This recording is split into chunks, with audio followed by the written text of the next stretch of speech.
তাহলে বিষয়টা কিন্তু উল্টো হয়ে গেছে। সাম্যাবস্থানে কি হয়? বেগ কি হয়? মানে সবচেয়ে বেশি হয়, আর ত্বরণ সবচেয়ে মানে ত্বরণের মানটা শূন্য হয়। আর হচ্ছে মানে সর্বোচ্চ অবস্থানে বা সর্বোচ্চ বিস্তারে হ্যাঁ ত্বরণ সর্বোচ্চ বেগ কি হয়? শূন্য।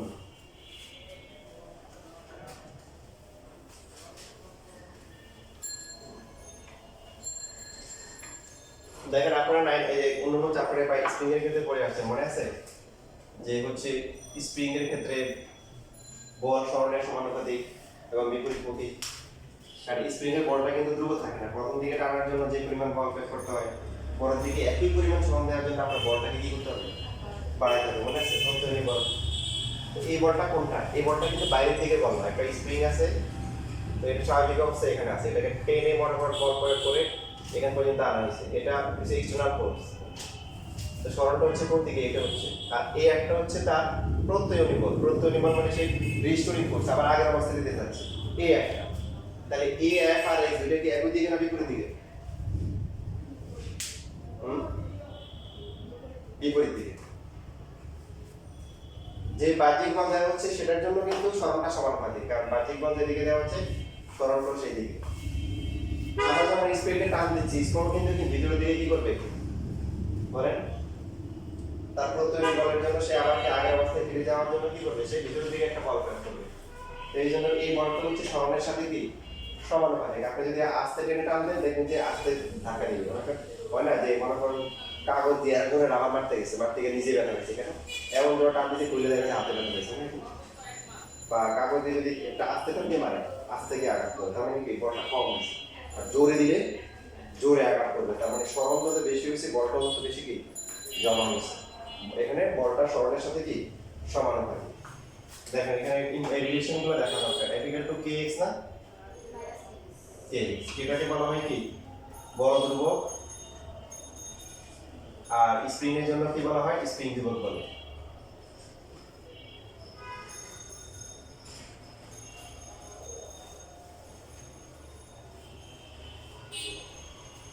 f = কি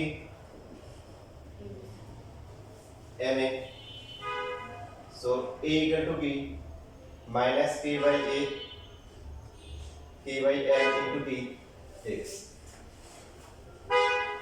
একটু আগে কি শিখছি বলেন তো? a = কি মাইনাস ওমেগা স্কয়ার। দুইটা তুলনা করে কি পাওয়া যায়? ওমেগা স্কয়ার = কি না k by m, minus minus বাদ যাচ্ছে। এইটা ওমেগা হচ্ছে রুট ওভার কি k by m।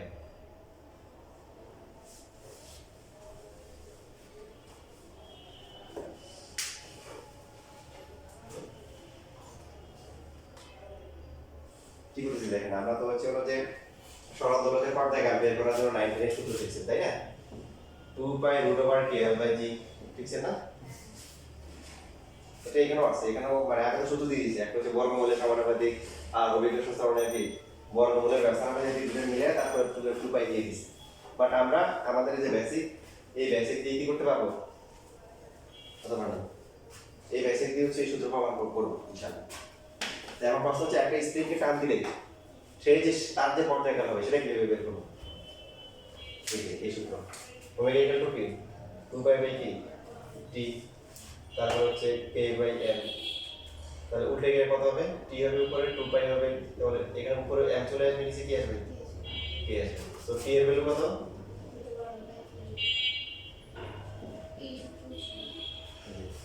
ছিল এটা প্রমাণ ছিল নাকি? এখানে তোমরা এই ধরনের কিছু সূত্র দিয়ে রাখছিল মুখস্থ করে। তাহলে কি লাগবে যে যে পরে তো লেখা ছিল যেগুলো তোমরা পরের ক্লাসে জানবে, এই যে সেই সময় হচ্ছে এখন যাচ্ছে বল রাখবে, প্রত্যেকটা স্ক্রিনে একটা ধ্রুবক দেওয়া থাকে, মানে ওটা গায়ে লেখা থাকে। তো কে মান জানো এখন কতটুকু ভর জন্য হয়েছে, হ্যাঁ এটা দিয়ে হচ্ছে হলো যে ওই মানে ইয়েটা বের করা যাবে, পর্যায়কাল বের করা যাবে।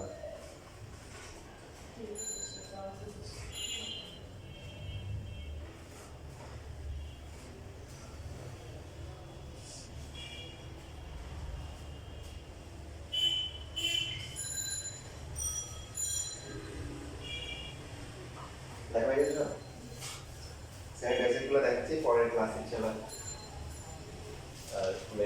ম্যাথ করে যা করছে এটা দিয়ে আমরা ম্যাথ করব। সরলরেখাটা দেখি এখন।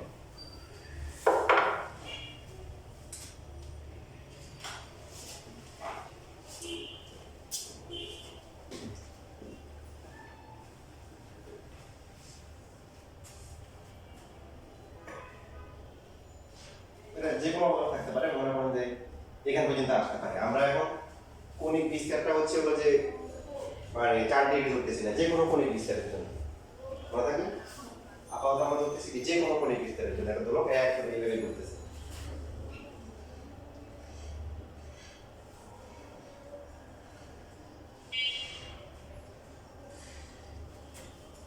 তো এই যে বস্তু, এখানে যে বস্তুটা ঝুলে থাকবে তার ওজন কাজ করবে কোন দিকে?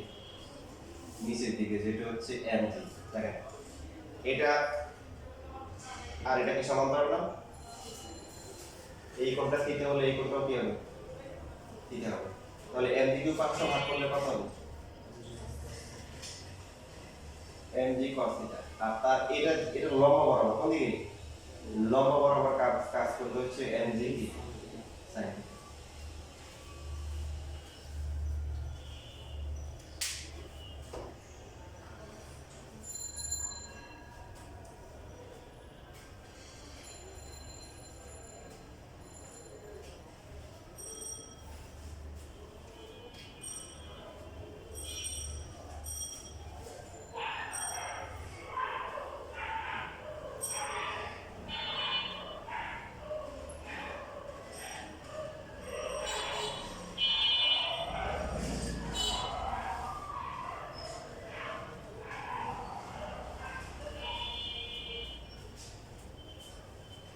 আমরা দেখেছি যে যেটাকে উপাংশ ভাগ করে ফেলা হয়, এটা এখন নাই, সেই দুটো উপাংশ ভাগ হয়ে গেছে। এখন এই যে সুতার সাহায্যে আমরা বস্তুটাকে এখানে ঝুলে রাখছি, সেটা টান কাজ করবে না, টান সবসময় কাজ করে কোন দিকে? ঝুলন বিন্দুর দিকে। কোন দিকে? ঝুলন বিন্দুর দিকে। এই টান আর হচ্ছে mg cos থিটা সমান থাকে, যদি সমান থাকে তাহলে হচ্ছে এটা এভাবে ঝুলবে, ঘুরবে। প্রশ্ন দেখা ছিঁড়ে যায়, মানে হচ্ছে এই যে টান যেটা আসছে, টানের চেয়ে ওজনের পার্টটা কি হয়ে গেছে? বেশি হয়ে গেছে, নিতে পারতেছে না। তাহলে যে বুঝতে দেখো, আমরা থিটাটা 4 ডিগ্রি ধরতেছি না, যে কোনো কৌণিক বিস্তারের জন্য ধরতেছি। প্রথম শুরু করতেছি, ধরলাম যে এটা এখান থেকে একটু পর্যন্ত, তার মাঝখানে যে কোনো সরণ, যে কোনো সরণ ধরলাম এখান থেকে একটু পর্যন্ত হচ্ছে কত? x।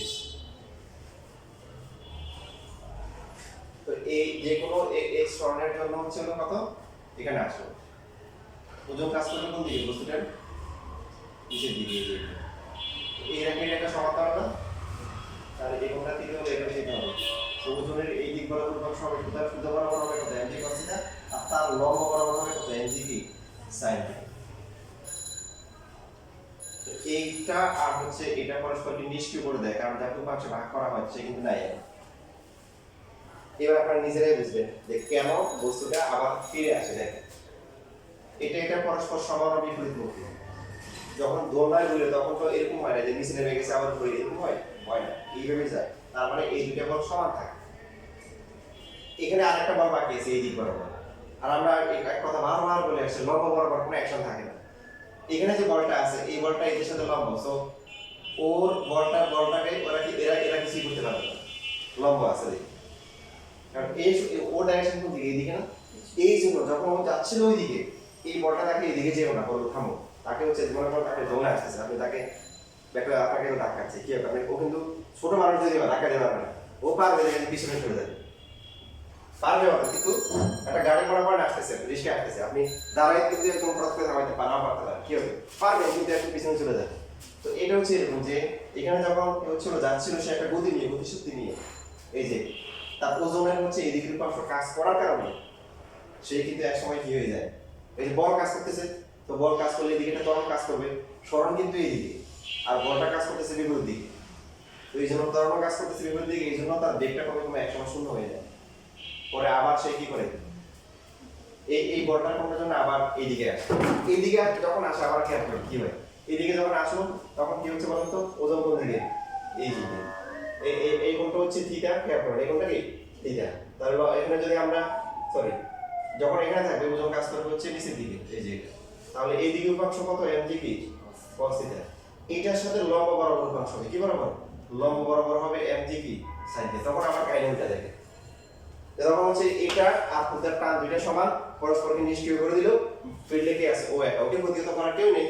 ও দিক কোন দিক, এই দিকে, কিন্তু আমরা যাচ্ছি কোন দিকে, বা বস্তুটা যাচ্ছে এই দিকে, এই জন্য হচ্ছে বস্তুটাকে সেই বলটা এই দিকে দিয়ে তাকে একসময় থামাই দিচ্ছে, থামাই দেওয়ার পরে সে আবার এখানে আসছে, বল কিন্তু কাজই করতেছে। তো এখানে খেয়াল করেন যে এই যে এখানে একটা দেখেন আপনাদের সবগুলো বেসিক কিন্তু একটাতে চলে আসছে। এবার আপনি নিজে চিন্তা করুন, থিটার মান বেশি হলে sin থিটার মান বেশি হয় না কম হয়, থিটার মান বাড়লে sin থিটার মান বাড়ে, জানতে 39 90 হয় 0 তে 0 হয়, cos এর ক্ষেত্রে উল্টো হয়। দেখেন আপনি খেয়াল করুন এই দুটো পরস্পর নিষ্ক্রিয় করে দিচ্ছে, সো আপনার যখন এখানে থাকবে সূত্র তো সেমই হবে, mg sin থিটা হবে। তো এই বলটা বেশি হবে না, যত আমরা সাম্যাবস্থানের দিকে মানে কি বলে সর্বোচ্চ অবস্থার দিকে যাব তত থিটার মান কি বাড়বে, mg কিন্তু ফিক্স, খেয়াল করেন থিটার মান কি এই কোণটা বাড়বে না, কথা বলেন, যদি এখান থেকে এখানে থিটার মান বাড়তেছে, থিটার মান বাড়লে এই বলটা বাড়বে, বল যত বাড়বে ত্বরণ তত কি বাড়বে। এই জন্য হচ্ছে ত্বরণটা দুর্বল না, ত্বরণটা সরণের সাথে সমান হবে। দেখেন সবগুলো বেসিক মিলতেছে, হিসাব মিলতেছে না, বললে কিন্তু প্রশ্ন করি কিন্তু মানে বিষয়টা কি আছে, বলটা দুর্বল না, দুর্বল না কেন হচ্ছে তো mg cos থিটা আর t নিয়ে সমস্যা নেই, ওরা নিজেদেরকে অ্যাডজাস্ট করে নিবে। mg cos থিটা কিন্তু চেঞ্জ হবে, হবে কি হবে না, mg cos থিটা চেঞ্জ হবে, বাট টানটা কি করে নেবে, টানের ক্ষেত্রে কোন টানটা সে অ্যাডজাস্ট করে, কি অ্যাডজাস্ট করবে দেখেন, দেখা একটা সুতে আছে মনে করেন, সুতে আপনি 1 কেজি ঝুলে আছে 1 কেজি যত ওজন দিবে সব টান করে দিবে, 2 কেজি ঝুলে 2 কেজি টান দিবে। এখন সে যদি তার সহ্য ক্ষমতার বিষয় তখন ছিঁচড়ে যাবে, বুঝতেছি কথা, তো এইটাই হচ্ছে বিষয়। টান আর mg cos থিটা পরস্পর নিষ্ক্রিয় হয়ে যায়, যত আমরা সাম্যাবস্থান থেকে তত সর্বোচ্চ চূড়ার দিকে মানে অবস্থানে যাব তত থিটার মান বাড়বে, sin থিটার মান বড় বাড়বে, আর বড় বাড়ার কারণে ত্বরণ বাড়ে। এই জন্য দেখা যাবে যে এই শেষের দিকের অবস্থানগুলোতে খুব দ্রুত কি হবে, বেগটা তাড়াতাড়ি শূন্য হয়ে যাবে, মানে বেগের পরিবর্তনটা বেশি হবে, ত্বরণ বেশি হবে, ত্বরণের মানটা বেশি হবে, বা এই ত্বরণটা সরণের বিপরীত উল্টে দিকে, উল্টে দিকে হাঁটা, যেটা লাগে করছে বিপদে, এই দিকে গেলে ওই দিকে যাও, উল্টে দিকে, এই দিকে গেলে উল্টে দিকে কাজ করে, বুঝেছি?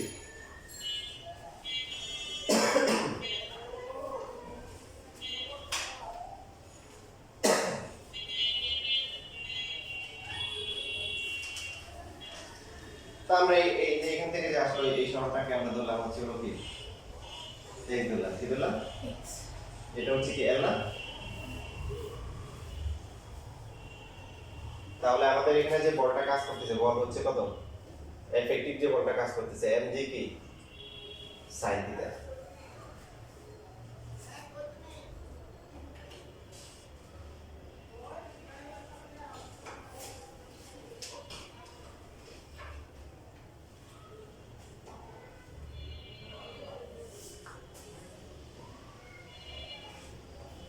mg ইনটু হচ্ছে হলো f ইকুয়াল টু কি লেখা যায়,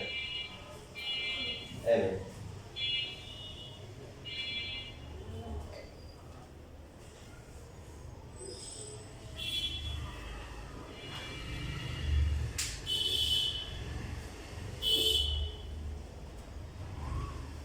সেটাকে মাইনাস ধরা হয়, আমরা ধরুন যদি ওইদিকে যাচ্ছে একটা পথ দিয়ে, বলটা আসলে ভিতরের দিকে, এই জন্য মাইনাস। ওই যে দেখেন আপনাদের ম্যাথে শেখানো যে থিটার মান যদি খুব ছোট হয় তাহলে sin থিটার মান কত হয়, থিটা রেডিয়ান, একদম যদি কম ডিসটেন্স হয়, আবার আপনারা পড়ে আসছেন বৃত্তের ক্ষেত্রে পড়ে আসছেন না, কি পড়ে আসছেন বলেন, s ইকুয়াল টু কি r থিটা, তাহলে থিটা ইকুয়াল টু কত হবে, থিটা ইকুয়াল টু হচ্ছে s বাই p, তো এইখানে যখন খুব ছোট হবে, দেখেন ছোট, তখন এই যে x আর x ইকুয়াল টু তাহলে কত হবে, মানে mm কাটা a ইকুয়াল টু কি minus a into p, theta value কত, এখানে হবে x আর হচ্ছে এখানে l,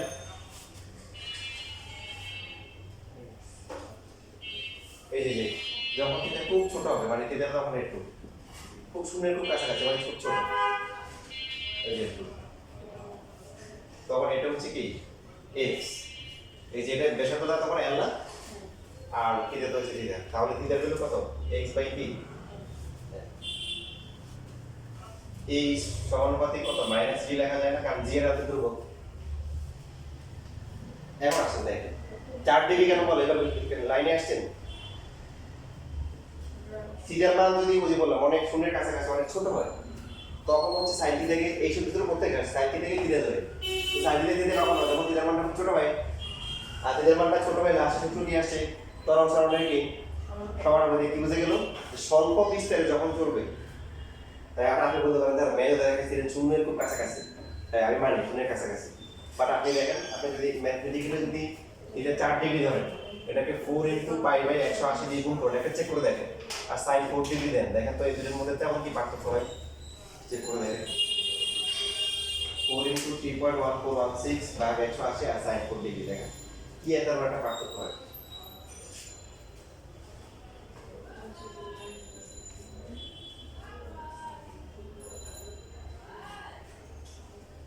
তেমন একটা পার্থক্য নেই।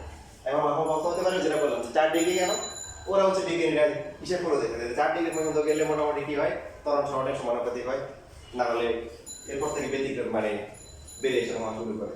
বুঝতেছি? এবার দেখেন সব কাহিনী শেষ পর্যায়ে চলে আসছে, গণনা শেষ পর্যায়ে। সরলসরল স্তরের সূত্র কি বলেন? a ইকুয়াল টু কি minus omega square into x। এটা বেসিক ফর্মুলা, একদম ডিফারেন্সিয়েশন করে করে দেখানো হচ্ছে, এটা যে কোনো সহজ স্পন্দন। আর সরল গোলকের জন্য কত আসছে বলেন? Minus g by into x। এখন এই দুটো তুলনা করুন, তুলনা করে কি লেখা যায়? এই দুটো তুলনা করলে কি এটা কিন্তু সার্বজনীন ফর্মুলা, আর এটা কার জন্য? সরল দোলক। স্বল্প বিস্তারে এই দুটো তুলনা করে কি আসে? ওমেগা স্কয়ার ইকুয়াল টু কি? মানে সহজ সংখ্যাগুলো আর কত করে চিন্তা করি না, সহজ চিন্তা কত? g by l। Omega equal to কত? রুট ওভার কি g by l। Omega equal to কি 2 পাই বাই t। দেখো 19 এর পড়া শেষ, পড়ার দরকার আছে? l by g 2 pi l by g পারছ না? দেখেন দেখেন তাহলে আমি না কিছু বুঝিয়ে দিয়েছি, একটা দৈর্ঘ্য সমানুপাতিক বর্গমূল সমানুপাতিক, তারপর হচ্ছে দৈর্ঘ্য সমানুপাতিক কি বর্গমূলের ব্যস্তানুপাতিক। তো দুর্বর্গের পরীক্ষা করে দুর্বর্গের মাপ পাওয়া গেছে কত? 2 পাই মিলিয়ে দিচ্ছে। তার কারণ আছে, কারণ আসলে যে কৌণিক বেগ কৌণিক সরল কেন্দ্রমুখী বল এগুলো 90 এর করলে তো মানে কারণ মাথা খারাপ হয়ে যাওয়ার চান্স আছে, হ্যাঁ অনেক হাই লেভেলের আছে। একটু ভালো করে দেখে আসবেন, যেন পরে ক্লাস যদি আমরা হয়তো করি পরে ক্লাসে রেকর্ড না দেখতে হবে। তো আজকে ক্লাসে যেহেতু একদম এই চ্যাপ্টারের অনেক বেসিক জিনিস দেখানো হয়েছে, একটু ভালো করে দেখে আসবেন, কারণ পরে ক্লাসে আবার যখন শুরু করবো যদি রিভিশন না দিয়ে আসেন ঢুকতে আবার দেখবেন যে অনেক কিছু আবার হারাই গেছে। সো পরে ক্লাসে আসার আগে ভালো করে শেষ